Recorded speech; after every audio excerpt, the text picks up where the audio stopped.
Alright guys, we've done it. 1300. Woo! Yeah. One more thing, and game of the day. Well, it's not such a game of the day. I got the 1300 jiggers and still somehow made it. So here we go. The sky's the limit. Let's watch this. Alright, this is the game that cracked the 1300. So we did the Vienna opening, guys. Usually what I should do, this is the first blunder I did, I should have pushed forward and did the E5. So any space we could have. So for instance, moving there, he goes forward. We, instead of producing the knight, we should have went there. Putting the knight out here is a bad move because he puts the pressure onto our piece. We don't want to have to move our minor pieces twice. So this actually gets rid of one of the principles. So this is one of the principles, don't move your pieces more than once. Unless, of course, you get an extra space or you're taking a piece. But this case, we're not. We're actually closing the position and not in our favour as well. Okay. And so we defend the pawn in front. And he attacks the pawn. And then we do simple development moves. And as you see, this is like a advanced French variation. And it's not going in our favour. So we're actually feeling like we can't progress with our bishop out in the board.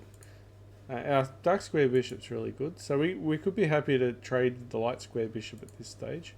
The knights are looking good, so we're still going to continue with the opening and trying to open up, trying to get this bishop in the action as well. He comes through the check. Probably waited one move too many to castle, so instead of going here, because this was already on a good square, I should have castled right there, and then, yeah, but opponent's taken full advantage. We go for the block, and he moves his queen in. So he's up in material, only just because he's got the queen forward. So we castle, and he castles queenside, which is pretty odd. So it means that we've played that badly that our opponent is thinks he can absolutely crush us, because on the queen side is more aggressive. So okay, so we put some pressure on the bishop. We want to start pushing back his pieces. So we need to start getting our room and pushing forward. So, well, this is what we're trying to do. He doesn't want to trade. Normally, most people don't want to trade knights for a bishop or a bishop for a knight. So we just trying to take advantage of that. So we've got to be careful here as well. So everyone's defending this piece.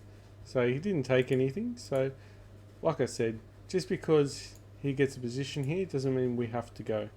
So we actually missed the win here. So there's actually a win where we can move here and target the queen and the knight, and also then attack the bishop as well. So we could have been up in material here. This is a bit harder to see, this tactic, but we are improving a lot. So we should be able to see these soon. Okay, so he's moving kingside. So whenever you have the queen's opposite side boards castling, it generally means it's going to be an aggressive game. So usually it means that, you know, this side they're going to be pushing pawns, and eventually we're going to be pushing pawns forward to the king as well. So whenever they castle opposite sides, it's usually an aggressive game. So people are going for checkmates, they're not going for draws. Okay, so we have to run behind. So this is another position I didn't like. But always don't be afraid of moving pieces back. It doesn't seem odd. I've seen grandmasters do this move as well. So you've got to do these moves. As much as you don't like them, you just got to build a bridge and just do it.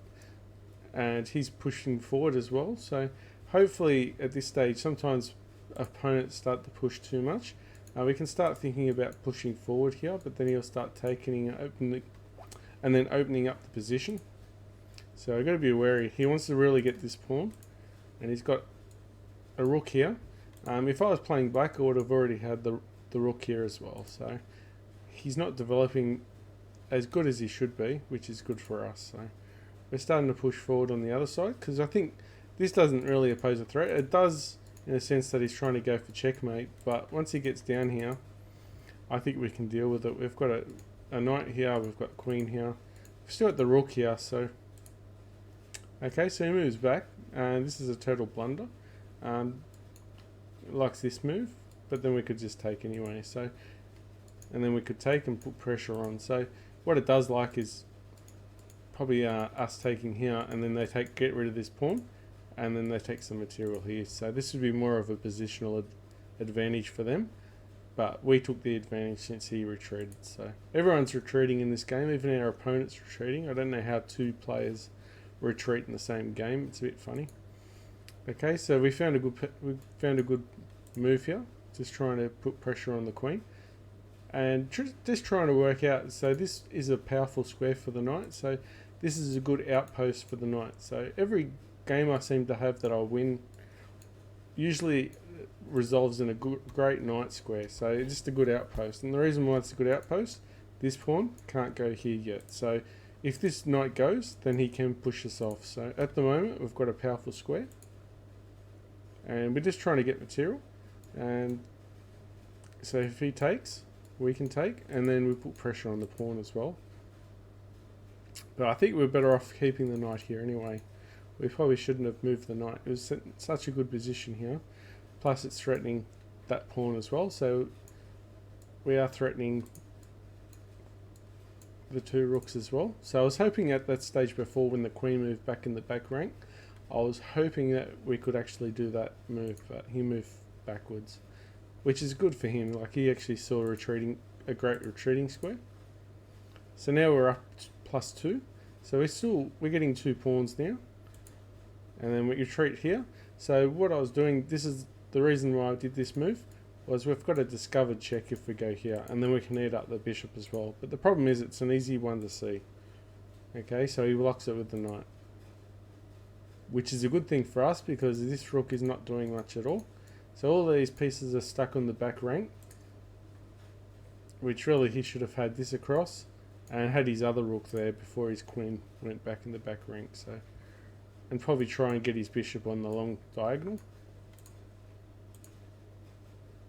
So his pieces are looking funny, and he's paying the price for it as well. So he's not really got nowhere to go. He's got this square now. Can't move here, but yeah, this square would be good for him, because then he's got defense. So we take, the computer doesn't like it, and he moves this way. So he should have really moved here. And he was in 2 minds. So as soon as he moved here, as soon as he moved away from this diagonal, I felt like we could go back here again and do that threat. He didn't see it, but he's targeting the queen, sorry. But he's also hanging a piece, so he actually blundered. We should have actually just taken this piece. I don't know why we didn't. So I had the 1300 jitters, okay? So I should have taken it. Now I pre-moved this, and yeah, I blundered. I should have taken the knight. So what happens is they get in a tougher situation and they blunder. So every time we get in a situation like this, we'll just open our eyes a little bit more and just see these blunders of our opponents, because sometimes this is all it is holding us back. Is we see our own blunders and we blunder for our opponents, but we don't take the opportunity to take over our opponent's blunders as well. So that's the difference. So now this is purely just trading, trying to weaken up his queen, his king, and then we've got a nice rook here and a bishop as well, and we've still got 2 rooks on the board, so it's not totally down. We're still +2, even though we've got no queen now. We're still +2, and just trying to gain a positional advantage in front of the king. Okay, so he knows he's defending the pawn. So we're starting to push, and he pushes forward now. Bit silly of him. He doesn't want to push here because he doesn't want to open these files up. He starts opening these files in front of the king. He really doesn't have a chance. So in here, we've got pawns. We've got active pieces surrounding our king. So we take. So all of a sudden we've broken open his position. And he tries to push forward, trying to break up our center pawns. But we want to keep the position somewhat closed in front of our king. So we don't want to break this open and allow the queen, the rook, all those pieces down those files. Okay, so he's moved his king forward. We retreat. He goes forward, threatening here. Not quite yet. So we go for check. And he moves towards the centre of the board, which is probably what you want to do in the end game, but not when there's no pieces near him. Getting closer to the pawns, he might be a bit safer. So he's moving across. Now he's blocking his rook as well. This is a big blunder on our part, so we should have actually gone here and blocked the king to the centre.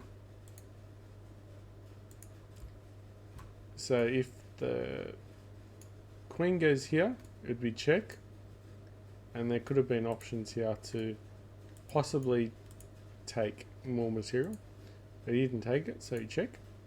We check again. He runs back. We go for a cheap check with a pawn, which is good. And then it goes to an awkward square. We just go for the check, so hopefully he has to go forward, and then we take the rook, and then he goes back to the back rank. And this is the brilliant move, and it was in this position our opponent resigned. So we did this brilliant move and hit 1300 all at the same time. So anyway guys, thank you for enjoying the journey, and I'll see you tomorrow. Bye.